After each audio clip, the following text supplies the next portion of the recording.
balak na raw gumamit ng pag-asa ng Artificial Intelligence o AI para lalong maging eksakto ang pag-forecast nila sa lagay ng panahon.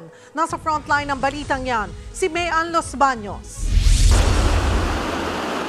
Kaliwat ka ng baha, landslides, mga nasirang ari-arian at ang pinakamasama, may mga namamatay pa. Ganito ang kalimitang eksena tuwing may bagyo. Pinakahuling nanalasa sa bansa ang bagyong Enteng ngayong buwan. Sinabayan pa yan ng ulang dala ng habagat. Kaya sa pagdinig ng Senado sa budget ng Department of Science and Technology kanina, natanong ang Pag-asa kung bakit daw hindi kayang isakto ang kanilang forecast kung anong oras talaga uulan.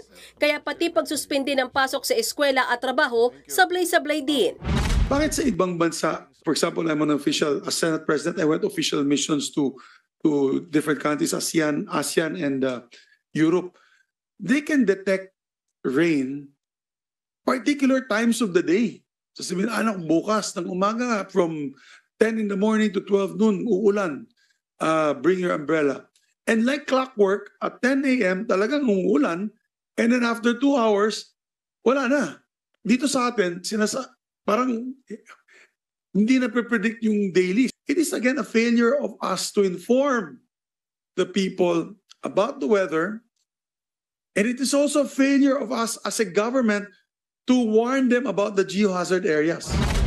Paliwanag naman ng DOST, mas madali talagang ipredict ang lagay ng panahon sa ibang kontinente kumpara sa Pilipinas na isang arkipelago o pulo-pulo.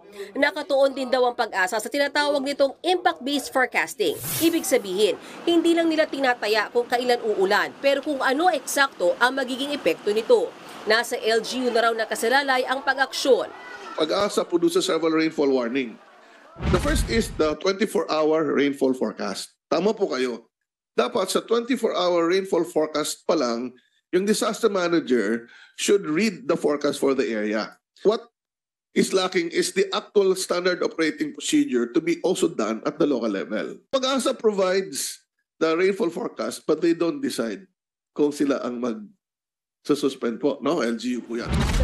Sa ngayon, kada 3 oras naglalabas ng weather forecast ang Pag-asa. Pero target daw ng Pag-asa na dalasan pa ito sa tulong ng Artificial Intelligence o AI. So instead of every 3 hours computation, every 15 minutes po ang aming target so that it can be provided to the public. Malaking tulong din daw ang AI para ma-forecasta ng Pag-asa ang magiging lagay ng panahon sa susunod na 14 na araw o 2 linggo, kumpara sa 5 araw lang na kaya ngayon ng ahensya. Sa ngayon, 11 Doppler radars lang ng Pag-asa na pang-detect ng bagyo ang gumagana. Nasira raw ang iba pero umorder na sila ng bago. Yun nga lang, 2 taon pa bago ma-deliver. Nangako naman ang Pag-asa na kasama sa tinututukan na nila ang pag-aaral sa lawak ng baha na pwedeng idulot ng ulan sa mga urban areas. Sa huli, pinalusot din naman ang budget na hinihingi ng DOST. Sa mahigit 28.7 billion pesos na pondo nila, makakatanggap ang Pag-asa ng 634 million pesos na budget. Higit doble kumpara sa 239 million ngayong taon. Nagbabalita mula sa Frontline, Mayan Los Baños, News 5. Mga kapatid, Cheryl Cosim po, huwag maging huli at maging una sa lahat sa balitaan. Para sa tuloy-tuloy na talakayan sa Frontline, mag-follow at mag-subscribe sa social media pages ng News 5.